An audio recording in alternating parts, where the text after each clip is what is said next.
Once in a small town, there lived a young couple, Mr. and Mrs. Balogun, who had two beautiful daughters, 6-year-old Tise and younger sister, 4-year-old Bolu. They were a close-knit family, and the Baloguns were committed to providing the best for their children. Mr. Balogun worked in a prestigious 5-star hotel, and he had recently been placed on a permanent morning shift, which allowed him to finish work before the girls were out of school. One day, Mrs. Balogun received an exciting job offer in another state, a position that promised significant benefits and financial security for the family. However, this opportunity came with a difficult choice. Need to relocate, leaving her daughters behind. Mrs. Balogun felt uneasy about living apart from her young children, fearing they were too young to be without her. But after a long conversation, her husband assured her that he could manage the children's needs, dropping them off at school, picking them up, and making sure they were well taken care of.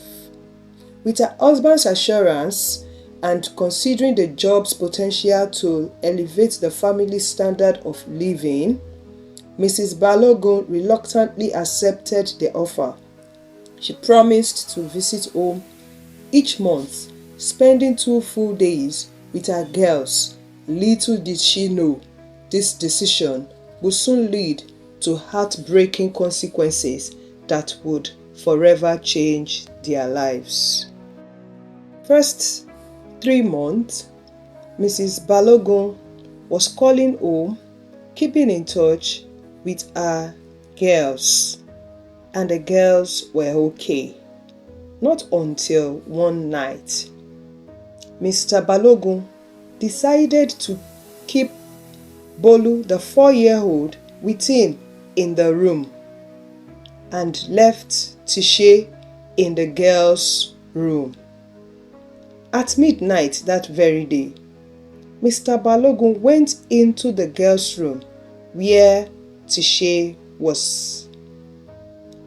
He woke her up gently. "Tise girl, do you want to use the bathroom?" Tise nodded, and he said, "Hurriedly, get to the bathroom and come back to bed." As Tise went to ease herself and got back to bed, Mr. Balogun told her, "Tise, do you want to be as beautiful as your mommy?"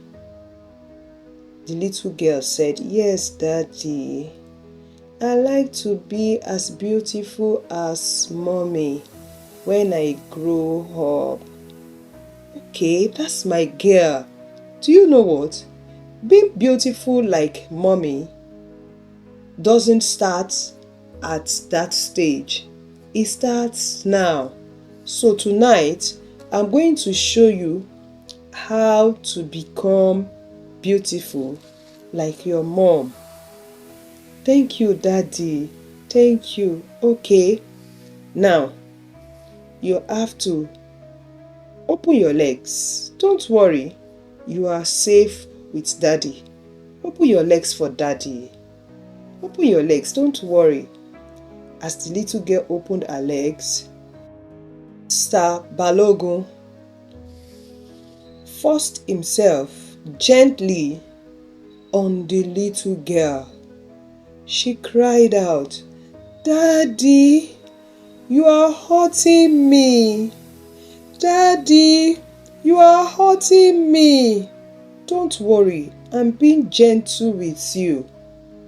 You will be as beautiful as your mom, and even more beautiful."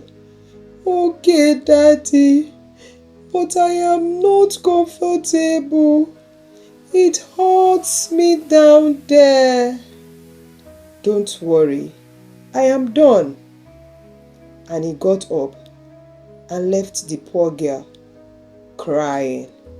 Tise was horrified. after Mr. Balogun left her room. Throughout that night, she couldn't sleep. The next morning, she woke up feeling very sick. Mr. Balogun had to call the school to inform them that the girls were not feeling too good to come to school that day.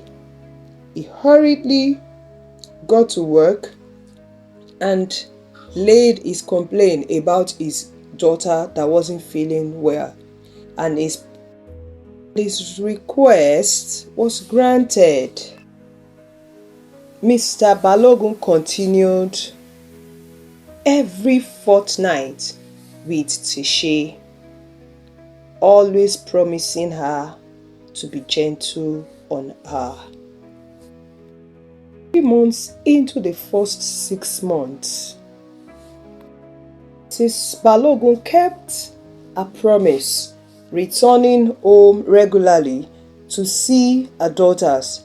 She noticed a few changes in Tise's behavior, but nothing that raised immediate concern until one day, in the 7th month, on one of her routine calls home, Mrs. Balogun noticed something was off. Tise sounded distant, and her usual careful voice seemed strained. When she asked if everything was okay, her younger daughter Bolu chimed in, "Mommy, Tise isn't feeling well. She didn't go to school today." Alarmed, Mrs. Balogun immediately questioned her husband, but he reassured her that it was just a minor illness. Still, a nagging feeling of unease stayed with her. She decided she would go home that weekend to check on her daughter herself. The next day, Mrs. Taiwo, the proprietress of Tise's school, called Mrs. Balogun. "Hello, Mrs. Balogun. This is Mrs. Taiwo. I hope you're doing well. I wanted to talk about Tise. She hasn't been herself lately. She seems withdrawn, quiet, and isn't participating in class like she used to." "Oh, thank you so much, ma. I will see to that, ma." When Mrs. Balogun arrived, her heart sank as she saw Tise. The spark in her daughter's eyes had faded, and she seemed distant, almost frightened. While Bolu rushed to hug her, Tise stayed back, staring at the ground, avoiding eye contact. Mrs. Balogun gently asked her husband if anything unusual had happened, but he only said, "She's just missing you. She'll be fine." That night, determined to be close to her daughters, Mrs. Balogun decided to sleep in the girls' room. She stayed awake for a while, listening to the quiet breath of her children, hoping that her presence would bring Tise some comfort. In the hushed darkness of her daughter's room, Mrs. Balogun felt her breath catch in her throat. Her heart hammered painfully as she watched her first daughter Tise mumbling tearfully in her sleep. "Daddy, please. I don't want to be like Mommy again. It holds me down there." The innocent plea jolted her to the core, sending shivers down her spine. Something was horribly wrong. Her mind spun with confusion, disbelief, and a fierce, rising dread. Her husband had assured her he would look after their daughters while she took the job in another state. A job that was supposed to bring the family security and happiness. She had come home every month, calling almost every day. How could something so vile happen right under her nose? As Tise's gentle sobs subsided, Mrs. Balogun couldn't sleep. She lay still, replaying every memory of her husband and daughters, wanting for clues she might have missed. A wave of horror and disbelief washed over her. Her mind reeled as she struggled to make sense of what she had just heard. Her hands trembled as she gently touched her daughter's shoulder, whispering softly, "Tise, sweetheart, are you awake?" Tise slowly opened her eyes, tears brimming at the corners. She seemed to shrink away as she whispered, "Mommy, I don't want to be beautiful like you again. It hurts too much down there." The weight of her words settled heavily on Mrs. Balogun's heart. Something terrible had happened. Biting back her own tears, she took a deep breath, held Tise close and whispered, "It's okay, my love. Mommy is here now. You're safe with me." The next day, Mrs. Balogun took her daughters to a trusted doctor who confirmed her worst fears. Tise had been physically violated. The revelation shattered her, and her heart burned with anger and pain. She filed a report with the police, who began their investigation immediately, handling her with great care and respect. Immediately, Mr. Balogun was into custody. Later that day, Mrs. Balogun then sought a therapist for Tise to help her understand and process the trauma. In the days that followed, Mr. Balogun's trial moved quickly due to the evidence and the severity of his crime. In court, Tise was supported by a therapist and her mother, who stood by her side, holding her hand. Her father's betrayal weighed heavily on her, but she bravely shared her experiences with the judge. With a heavy heart and somber expression, the judge pronounced Mr. Balogun's sentence, life in prison. After the trial, Mrs. Balogun focused entirely on Tise's healing journey. She moved back to her hometown, where they could have the support of close relatives and friends to heal faster. Tise and her sister began attending therapy sessions together, and the whole family learned to cope, grieve, and ultimately move forward. Over time, Tise began to heal. A therapist helped her process her trauma and guided her in rediscovering her own joy. She gradually opened up, reclaiming her innocence and happiness bit by bit.